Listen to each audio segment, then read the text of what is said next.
Welcome to BRK news. So general గా milk అంటే ఏది బెస్ట్ మిల్క్? A1 A2 చెప్తారు కదా, అసలు డిఫరెన్స్ ఏంటి? సో ఎవరు ఏ మిల్క్ తీసుకోవాలి? బఫెలో మిల్క్, కౌ మిల్క్, దీంట్లో ఏది మంచిదని చెప్తుంటారు? దీంట్లో వేటిలో పోషక విలువలు ఎక్కువగా ఉంటాయి? పూర్తి వివరాలు తెలుసుకుందాం. మనతో పాటు ఉన్నారు సీనియర్ న్యూట్రిషనిస్ట్ లక్ష్మీ తేజశ్రీ గారు. మ్యామ్ నమస్తే అండి. నమస్తే అండి.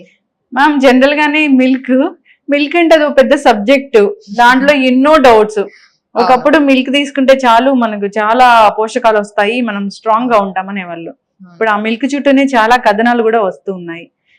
సో కెమికల్ బేస్డ్ మిల్క్ తయారు చేస్తున్నారు. ఇట్లాగా ఫామ్ నుంచి తెచ్చుకున్న మిల్క్ లో కూడా మిల్క్ పౌడర్ కలిపి ఇస్తున్నాం, అవి కూడా చూసాము. మిల్క్ దీంట్లో ఉన్న పోషకాలు అంటే ఫస్ట్ ఏం చెప్తారు ma'am? Okay, so first milk అంటే మీరు చెప్పినట్టే ఇప్పుడు చాలా కాంట్రవర్సీస్ ఉన్నాయి దాని చుట్టూ. అది తాగాల, తాగద్దా, ఎవరికి ఇవ్వచ్చు, ఎవరికి ఇవ్వద్దు అని. సో ఇప్పుడు మనకు దొరికే మిల్క్ మనకి ఎంతవరకు ఆర్గానిక్, ఎంతవరకు కెమికల్ లేకుండా, ఏదైనా కెమికల్ పౌడర్స్ కానీ లిక్విడ్స్ కానీ కలపకుండా వస్తున్నాయో మనకెవరికి తెలీదు. సో ఎవరికైనా బాగా ఆర్గానిక్ గా వాళ్ళ ముందు పాలు తీసి ఇస్తున్నారు అంటే వాళ్ళు డెఫినెట్ గా తాగొచ్చు. అండ్ ఆ ఆవు పాలు కానీ గేదె పాలు కానీ ఏ ఎన్విరాన్మెంట్ లో పెరుగుతున్నాయి అంటే, ఏ ఎన్విరాన్మెంట్ లో ఉంటున్నాయి, ఏ ఎన్విరాన్మెంట్ లో పెరుగుతున్నాయి అంటే ఆ చుట్టుపక్కల అంతా మంచి గడ్డి, దానికి ఏమి కెమికల్స్ లేవు, ఆ గడ్డికి కూడా ఏమి కెమికల్స్ లేవు, అక్కడ ఉండే సాయిల్ మట్టి కానీ మంచిది అంటే అప్పుడు ఆ ఆవు పాలు కానీ ఆ గేదె పాలు కానీ మంచివి. సో ఫస్ట్ ఓన్లీ పాలు కాదు, వచ్చే సోర్స్ కూడా అది ఏ పరిశ్రమల్లో ఉంటుంది, ఏ పరిశ్రమలో పెరుగుతుంది, తిరుగుతుంది అనేది కూడా చాలా చాలా ఇంపార్టెంట్. అండ్ ఎలాంటి గడ్డి తింటుంది అనేది కూడా ఇంపార్టెంట్. అది అయితే కష్టమే. సో ఇప్పుడున్న ఎన్విరాన్మెంటల్ పొల్యూషన్ తో చూసుకుంటే అంత మైన్యూట్ గా చూసి తీసుకోవాలా అనేది చాలా చాలా కష్టం.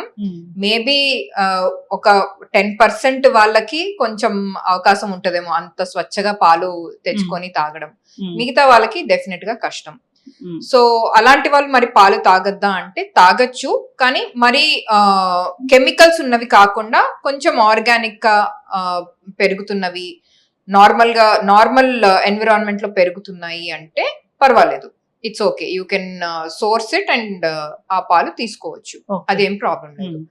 సో ఇప్పుడు మనం పాలు చూస్తే గేదె పాలు ఉంటాయి, ఆవు పాలు ఉంటాయి, సో రెండు ఉంటాయి. ఏది మంచిది అంటే డెఫినెట్ గా ఆవు పాలు యాక్చువల్లీ చాలా మంచిది.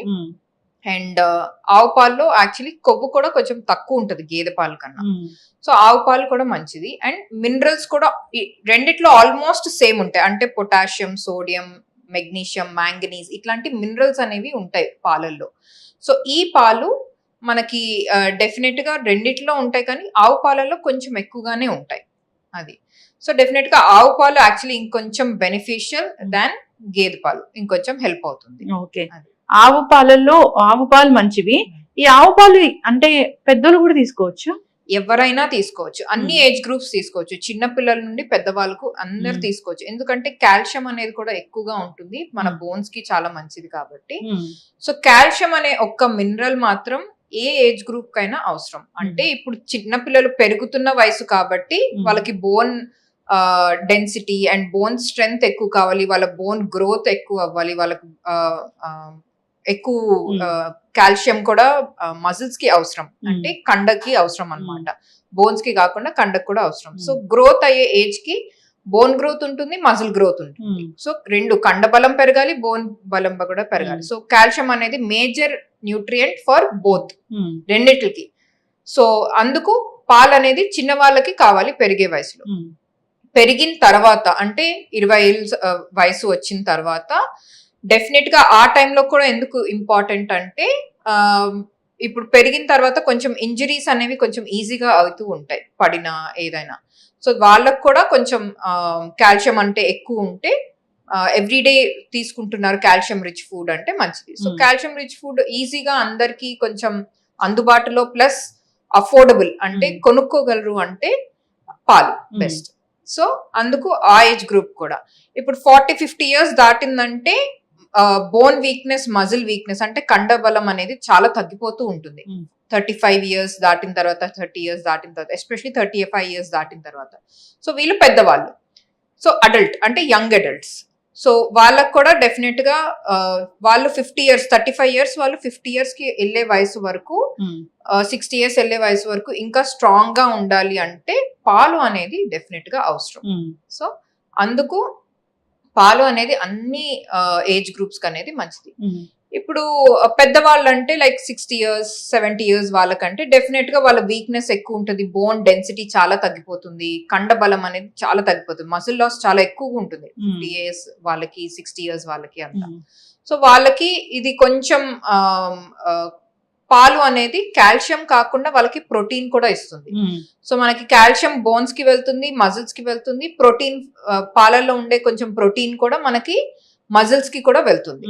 సో అందుకు ఆ మజిల్ ప్రోటీన్ పెంచి మజిల్ బలం పెంచడానికి, స్ట్రెంగ్త్ పెంచడానికి పాలు అనేది కూడా అవసరం. ఎస్, చాలా చక్కగా చెప్పారు మ్యామ్. పాలైతే అన్ని ఏజ్ గ్రూప్స్ వాళ్ళకి అవసరమే.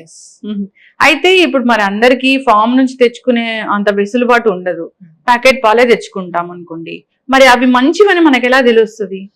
సో వీలున్న వాళ్ళకి కొన్ని టెస్ట్ ఇంట్లోనే చేసుకోవచ్చు. అవి కాచిన తర్వాత పాలు ఇరుగుతున్నాయా లేదా అని చూసుకోవడం, లేకపోతే ఇరిగిన తర్వాత అదేనా స్మెల్ వస్తుందా లేదా, పాలు కాచుతున్నప్పుడు ఎలాంటి స్మెల్ వస్తుంది. సో ఇట్లా ఇలాంటి చిన్న చిన్న టెస్ట్ చేసుకుంటూ, అండ్ అయోడిన్ టెస్ట్ అనేది ఉంటుంది, ఆ అయోడిన్ టెస్ట్ చేసుకుంటూ చూసుకుంటే వాళ్ళకి తెలుస్తుంది, ఓకే ఈ పాలు మంచివి కాదు అనేది ఇంట్లో తెలుస్తుంది.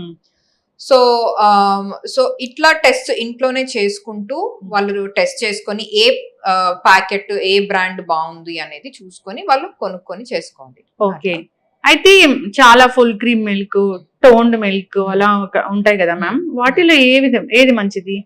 సో ఇది డిపెండ్స్ మళ్ళా లైక్ ఏజ్ గ్రూప్ బట్టి ఐ విల్ సే.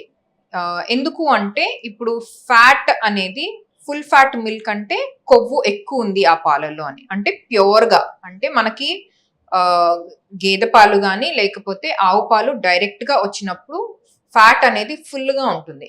సో అవి ఫుల్ ఫ్యాట్ మిల్క్. సో ఇప్పుడు చాలా మంది కాన్షియస్ అయిపోయారు, వెయిట్ పెరగద్దు అని కాన్షియస్ గా ఉంటున్నారు, కాబట్టి వాళ్ళు లో ఫ్యాట్ మిల్క్, టోన్డ్ మిల్క్ అనేది తీసుకుంటున్నారు. అంటే ఫుల్ క్రీమ్ మిల్క్ తీసుకుంటే వెయిట్ పెరుగుతామా అని దాని ఒక్క రీజనే వెయిట్ పెరగడానికి రీజన్ కాదు, దాంతో పాటు ఇంకేం తీసుకుంటున్నారో దాన్ని బట్టి కూడా వెయిట్ పెరగచ్చు, ఫ్యాట్ కంటెంట్ అనేది ఎక్కువ వెళ్ళొచ్చు. సో లైక్ ఫర్ ఎగ్జాంపుల్ ఇప్పుడు కొంతమంది చాలా బక్కగున్న వాళ్ళు పాలు తీసుకుంటారు ఎవ్రీడే. సో పాలు తీసుకున్నప్పుడు ఫుల్ ఫ్యాట్ మిల్క్ తీసుకొని దాంట్లో ఏదైనా పౌడర్స్ యాడ్ చేసుకున్నారు అనుకోండి, అంటే దాంట్లో ఏదైనా షుగర్ యాడ్ చేసి ఉండి ఏదైనా ఫ్లేవర్స్ యాడ్ చేసి ఉంటే అవి ఇంకా డేంజరస్ అన్నమాట. ఎందుకు అంటే ఆ షుగర్ అనేది బాడీలోకి వెళ్ళినప్పుడు ఫ్యాట్ కింద కన్వర్ట్ అవుతుంది, అండ్ మీరు ఆల్రెడీ పాలు ఫుల్ ఫ్యాట్ మిల్క్ తీసుకుంటున్నారు. సో మనకి రోజుకి ఇంత కొవ్వే మనకి ఫుడ్ నుంచి వెళ్ళాలి అని ఉంటది అనమాట. సో దానికన్నా ఎక్సీడ్ అయితే, సో ఆ ఫుల్ ఫ్యాట్ మిల్క్ తీసుకున్న వాళ్ళు ఏమవుతుందంటే రోజుకి కన్నా ఎక్కువగా తీసుకుంటారు కొవ్వు అనేది బాడీలో. సో అది మెల్లగా స్టోర్ అయిపోయి ఫ్యాట్ పెరగచ్చు, బరువు పెరగకపోయినా కొలెస్ట్రాల్ అనేది పెరగచ్చు బాడీలో. సో అలాంటి ఛాన్సెస్ ఉంటాయి. సో అందుకు కొంచెం కాన్షియస్ గా లో ఫ్యాట్ మిల్క్ గానీ టోన్డ్ మిల్క్ తీసుకుంటే బెటర్. ఓకే, అది ఎస్. అయితే A1 A2 మిల్క్ అనేది ఇప్పుడు చాలా ప్రచారంలో ఉంది, అంతకుముందు తెలియదు అసలు మనకి A1 A2 అనేది. ఎట్లా డిఫైన్ చేస్తారు మ్యామ్ దీన్ని? So basically A1 A2 milk first source ఏంటంటే కౌ మిల్క్. అది గేదె పాలు కాదు, కౌ అంటే ఆవు పాలు. సో ఈ ఆవు పాలు అనేది A1 A2 2 వెరైటీస్. ఏంటంటే జెనెటిక్, జీన్ అంటే మన డిఎన్ఏ. ఆ డిఎన్ఏలో A1 డిఎన్ఏ వేరే ఉంటుంది, A2 డిఎన్ఏ వేరే ఉంటుంది. సో ఈ డిఎన్ఏ బట్టి డిఫరెన్స్ ఉంటుంది అనమాట. సో ఈ డిఎన్ఏ ఒకటి, ఆ జీన్ ఒకటి, ప్రోటీన్ జీన్. సో మన పాలలో ప్రోటీన్ అనేది ఉంటుంది కదా, సో ఆ ప్రోటీన్ జీన్ అనేది డిఫరెంట్ ఉంటుంది. A1 లో, A2 లో డిఫరెంట్ ఉంటుంది. ఓకే, సో A1 లో వచ్చేసి A1 కెసిన్ ప్రోటీన్, A2 లో A2 కెసిన్ ప్రోటీన్ అనేది జీన్ అనేది డిఎన్ఏ అనేది ఉంటుంది అనమాట. సో ఈ రెండు డిఫరెన్స్ వల్ల రెండు పాలల్లో, రెండు ఆవుల్లో డిఫరెన్స్ ఉంటుంది అది. సో ఇప్పుడు మనకి A1 అనేది ఆ ఆవు అనేది మనకి యాక్చువల్లీ ఇండియాలో అంత ఈజీగా దొరకదు. అది బేసిక్ గా మనకి యుఎస్, అమెరికా, యూరోప్, ఉమ్, నార్థన్ యూరోప్, అది కూడా ఉమ్, నార్త్ పార్ట్ ఆఫ్ యూరోప్ అక్కడ ఎక్కువగా దొరుకుతుంది అనమాట. సో ఈ వెరైటీ అనేది ఆ దేశాల్లో ఎక్కువ దొరుకుతుంది. A2 అనేది ఫ్యూ పార్ట్స్ చాలా తక్కువగా యుఎస్ లో, అమెరికాలో దొరుకుతుంది. ఇండియాలో ఎక్కువగా దొరుకుతుంది A2 అనేది. సో ఈ A2 మిల్క్ అనేది అందుకనే ఇండియాలో చాలా పాపులర్ అయ్యింది, ప్లస్ ఇప్పుడు అవుతుంది కూడా యాక్చువల్లీ. ఓకే, A2 మిల్కే ఇంకా మనం తీసుకోవాలి. ఎస్, A2 మిల్కే తీసుకోవాలి. దానికి చాలా రీజన్స్ కూడా ఉన్నాయి. Okay, like A1 milk gene difference అని అన్నాను కదా. సో ఆ ప్రోటీన్ అనేది A1 ప్రోటీన్, కెసిన్ ప్రోటీన్ అనేది డైజెషన్ కి కొంచెం కష్టం. సో ఈజీగా డైజెస్ట్ అవ్వదు. సో అండ్ మనిషిని బట్టి కూడా ఉంటుంది. So maximum A2 milk digest అయ్యేలాగా A1 మిల్క్ అనేది డైజెస్ట్ అవ్వదు. సో A1 మిల్క్ మనం తాగిన తర్వాత ఆ ప్రోటీన్ జీన్ ఏముంటుందో, కెసిన్ ప్రోటీన్, కొంచెం మారిపోతుంది బాడీలో. మారిపోయినప్పుడు అది ఇంకా స్లోగా డైజెస్ట్ అవుతుంది. స్లోగా డైజెస్ట్ అయినప్పుడు మన పేగుల డైజెషన్ అనేది కొంచెం ఇబ్బంది పెడుతుంది. సో అందుకు A1 మిల్క్ అనేది ఈజీగా డైజెస్ట్ అవ్వదు. A2 మిల్క్ వేరాజ్ ఈజీగా డైజెస్ట్ అవుతుంది ఎవరికైనా, ఏ ఏజ్ గ్రూప్ కైనా. అది మేల్ అయినా, ఫీమేల్ అయినా, చిన్నపిల్లలైనా, పెద్దవాళ్ళైనా. ఓకే, సో మనం A2 మిల్క్ తీసుకోవచ్చు. మిల్క్ అంటే క్వాంటిటీ కూడా ఉంటుందా ఏమైనా? డెఫినెట్లీ ఉంటుంది, డెఫినెట్ గా ఉంటుంది. మిల్క్ 200 నుంచి 300 ml వరకు రోజు తీసుకోవచ్చు. దానికన్నా ఎక్కువ తీసుకోకూడదు. అది చిన్నవాళ్ళైనా, పెద్దవాళ్ళైనా. చిన్నవాళ్ళంటే మరి 10 years బిలో ఉన్నారంటే 200 ml కన్నా ఎక్కువ ఇవ్వద్దు 10 years బిలో వాళ్ళకి. ఎందుకంటే లైక్ మనం ఫస్ట్ డిస్కస్ చేసుకున్నట్టు ఇప్పుడు క్వాలిటీ ఆఫ్ మిల్క్ ఎలా ఉందో తెలీదు. సో ఎంత క్వాలిటీ మనకు ఆర్గానిక్ మిల్క్ వచ్చినా కొంచెం మనం లిమిటెడ్ గా ఇస్తేనే బెటర్. అది అందుకనే 300 ml మాక్సిమం ఇచ్చేలాగా చూడండి, దానికన్నా ఎక్కువ వద్దు. ఎందుకంటే పెరుగు కూడా ఇస్తారు, పెరుగు పాల నుంచే వస్తుంది. సో పెరుగు కూడా ఒక చిన్న కప్పు రోజు 2 సార్లు ఇస్తారు, లేకపోతే ఒక్కసారన్నా ఇస్తారు పిల్లలకైనా, పెద్దవాళ్ళకైనా. సో అందుకు ఈ మిల్క్ ప్రోడక్ట్, పెరుగు అనేది లిమిటెడ్ గా తీసుకుంటే రోజుకి బెటర్. ఎంత ఏజ్ నుంచి? ఇప్పుడు పసిపిల్లలే ఉన్నారు మేడం, ఏ ఏజ్ నుంచి మనం కౌ మిల్క్ ఇవ్వచ్చు? ఇచ్చే ముందు ఏమైనా టెస్ట్ చేయాల్సిన అవసరం ఉంటుందా? సో పిల్లలకి ఏమి టెస్ట్ చేయాల్సిన అవసరం లేదు, వాళ్ళకి పడదు అట్లా లేదు. సో బేసికలీ కౌ మిల్క్ అనేది ఇంట్రడ్యూస్ చేస్తున్నప్పుడు మదర్స్ మిల్క్ కొంచెం మెల్లగా స్టాప్ చేస్తూ, అంటే మదర్ ఇప్పుడు 5 times రోజుకి ఫీడ్ చేస్తున్నారు అంటే 3 కానీ 4 సార్లకి తగ్గించి అప్పుడు ఒక్కసారి కౌ మిల్క్ అనేది, ఆవు పాలు అనేది ఇవ్వచ్చు. కానీ ఎంత ఇస్తారు? జస్ట్ 100 ml, అంటే ఇంతే ఇవ్వాలి. మీరు ఫస్ట్ ఇస్తున్నప్పుడు ఇంతే ఇవ్వాలి. అండ్ అప్పుడు ఇచ్చినప్పుడు వేరే ఏ కొత్త ఫుడ్ అనేది ఇంట్రడ్యూస్ చేయకూడదు. అండ్ ఏ ఏజ్ గ్రూప్ అంటే బెస్ట్ అయితే 1 year దాటిన తర్వాత ఇవ్వడం అనేది కరెక్ట్. 1 year దాటిన తర్వాత అంటే ఎందుకంటే వాళ్ళ డైజెషన్ చాలా వీక్ ఉంటుంది, చాలా వాళ్ళ స్టమక్ చాలా చిన్నగా ఉంటుంది, అండ్ ఇంటెస్టైన్స్ కూడా చాలా తక్కువగా ఉంటుంది మనకి. సో అందుకు వాళ్ళకి చాలా తక్కువ క్వాంటిటీలోనే ఇంట్రడ్యూస్ చేయాలి. అండ్ ఆ రోజు మీరు స్టార్ట్ చేస్తున్నారు పాలు అంటే దానికన్నా 1 week ముందు, దాని తర్వాత 1 week తర్వాత కూడా ఏ కొత్త ఫుడ్ ఇంట్రడ్యూస్ చేయకూడదు. అప్పుడే మీకు అర్థమవుతుంది ఈ పాలు తనకి అడ్జస్ట్ అయ్యిందా లేదా, పాప గాని బాబు గాని, లేకపోతే డైజెస్ట్ అయ్యిందా లేదా అనేది అర్థమవుతుంది అన్నమాట. ఓకే, చక్కగా చెప్పారు మ్యామ్. అయితే ఇప్పుడు జనరల్ గానే మిల్క్ తీసుకోవాలి, మిల్క్ తీసుకుంటే మంచిదే, అందరికీ కూడా అవసరమే.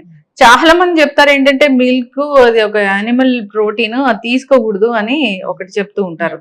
ప్లాంట్ బేస్డ్ మిల్క్ తీసుకోవాలి, ఇలాంటి కోకోనట్ మిల్క్, సోయా మిల్క్ అలాంటివి తీసుకోవాలని చెప్తూ ఉంటారు. ఏం చెప్తారు మ్యామ్, దీనికి ఏమైనా డిఫరెన్స్ ఉంటుందా? సో డిఫరెన్స్ అయితే ఉంటుందండి. So basically plant based milk అంటే సోయా, ఆల్మండ్ అంటే బాదాం, ఈ 2 అయితే కొంచెం ప్రోటీన్ అనేది ఉంటుంది. కోకోనట్ మిల్క్ కానీ లేకపోతే వేరే ఏదన్నా టైప్ ఆఫ్ మిల్క్ ఉంటే దాంట్లో అంత ప్రోటీన్ అనేది ఉండదు. ఓకే, సో సోయా ప్రోటీన్ ఏంటి అంటే సోయా పాలల్లో సోయా గింజల నుంచి చేసిన పాలు కాబట్టి ప్రోటీన్ అనేది మంచిగా ఉంటుంది. సో ఫుల్ ప్రోటీన్ ఉంటుంది, కంప్లీట్ ప్రోటీన్ అంటాం అనమాట అది. సో అది ఈక్వల్ టు మనం పాలలో దొరికే ప్రోటీన్ కానీ ఎగ్స్ లో దొరికే ప్రోటీన్ లాగా ఉంటుంది అది. సో డెఫినెట్ గా సోయా పాలు అనేది మంచిది, కానీ అందరూ తీసుకోలేరు. సోయా పాలు అనేది ఈ మధ్య లాస్ట్ మేబీ మాక్సిమం ఒక 8-9 years or 10 years నుంచి అది పాపులర్ అయింది ఇండియాలో. దానికి ముందు అంత పాపులర్ కాదు. తీసుకోవచ్చా మనం అసలు? తీసుకోవచ్చు, అబ్సల్యూట్లీ ఫైన్. దాంట్లో కూడా మళ్ళీ చాలా మంది మగవాళ్ళు తీసుకోకూడదేమో, సోయా కదా అని అంటారు. అలా ఏం లేదు, తీసుకోవచ్చు, ఏమీ ప్రాబ్లం లేదు. మగవాళ్ళు తీసుకోవచ్చు, ఆడవాళ్ళు తీసుకోవచ్చు. మగవాళ్ళు తీసుకుంటే వాళ్ళకి ఆడవాళ్ళ క్యారెక్టర్స్ వచ్చేస్తాయి, అది జస్ట్ మిత్, అట్లా ఏమీ లేదు. సో డెఫినెట్ గా తీసుకోవచ్చు అది. అండ్ నార్మల్ మన మిల్క్ దొరుకుతుంది అంటే డెఫినెట్ గా మన నార్మల్ ఆవు పాలు తీసుకోవడం అనేది బెస్ట్, మంచి ఆర్గానిక్ మిల్క్. లేదు వాళ్ళకి దొరుకుతలేదు మంచిది అండ్ అఫోర్డ్ చేయగలరు, సోయా మిల్క్ కాస్ట్లీ, చాలా ఎక్స్పెన్సివ్ అది. సో సోయా మిల్క్ అఫోర్డ్ చేసే వాళ్ళు ఉంటే వాళ్ళు సోయా మిల్క్ అనేది తీసుకోవచ్చు. మ్యామ్ ముందు నుంచి చెప్తూ ఉన్నారు అంటే cow milk best comparatively buffalo milk అని, కానీ మనం అందరం బఫెలో మిల్క్ ని ఇష్టపడతాం ఎక్కువ. అది అలవాటు అయిపోయింది చాలా మనకి. ఎప్పుడు బఫెలో మిల్క్ అనేది ఎస్పెషలీ సౌత్ లో, ఇండియాలో సౌత్ లో మాత్రం బఫెలో మిల్క్ అనేది చాలా ఎక్కువ పాపులర్. కానీ మనం మళ్ళీ నార్త్ లో చూస్తే ఆవు పాలు ఎక్కువ తీసుకుంటారు బఫెలో మిల్క్ కన్నా వాళ్ళు. సో రీజన్ బట్టి ఉంటుంది అది, సో ఏ పాలు తీసుకుంటున్నారు అనేది. కానీ కౌ మిల్క్ మంచిది, బఫెలో మిల్క్ కూడా మంచిదే, కానీ ఫ్యాట్ కంటెంట్ అనేది ఇంకొంచెం ఎక్కువగా ఉంటుంది. సో అందుకు కౌ మిల్క్ అనేది ప్రిఫర్ చేస్తే better. Okay, thank you so much ma'am, చాలా చక్కగా చెప్పారు. ఇప్పుడు మిల్క్ చుట్టూ చాలా కథనాలు, మిల్క్ చుట్టూని ఇది ఒక యూనివర్సల్ ప్రాబ్లం అయితే అయిపోయింది. తీసుకోవాలా తీసుకోకూడదా, తీసుకుంటే బెనిఫిట్స్ అంటారు, సో తీసుకోవాలనుకుంటే భయం వేస్తూ ఉంటుంది, ఇది ఆర్గానిక్ కాదా, ఫుల్లీ కెమికల్ బేస్డ్ పాలు వచ్చాయా ఏంటి అనేది. సో మనం ఆ మధ్య కూడా చూసాము, పాలు తీసే వాళ్ళే ఆల్రెడీ మిల్క్ పౌడర్ ఉన్న పాలల్లో పాలు కలిపి మరీ ఇచ్చారు అనేది ఖమ్మంలో జరిగింది. అది నాకు చాలా బాధేసింది మ్యామ్. అదే తీసుకెళ్లి పిల్లలకి ఇస్తున్నాను రోజు పౌడర్ మిల్క్ అని చెప్తూ ఉన్నారు. సో అవేర్నెస్ అనేది మనకి ఖచ్చితంగా ఉండాల్సిందే దాని గురించి. డెఫినెట్ గా ఉండాలి. పాలు అనేవి మంచివే, తీసుకోవచ్చు ఎవరైనా. కానీ చక్కటి ఇన్ఫర్మేషన్ మ్యామ్ మిల్క్ గురించి. సో బలాన్ని ఇచ్చి ఒక ఫుడ్ ఆధారిత ఈ మిల్క్ ని ఇలా కంటామినేట్ చేసి ఇవ్వకూడదని చెప్దాం మ్యామ్. చక్కటి ఇన్ఫర్మేషన్ అండి, ధన్యవాదాలు. Thank you.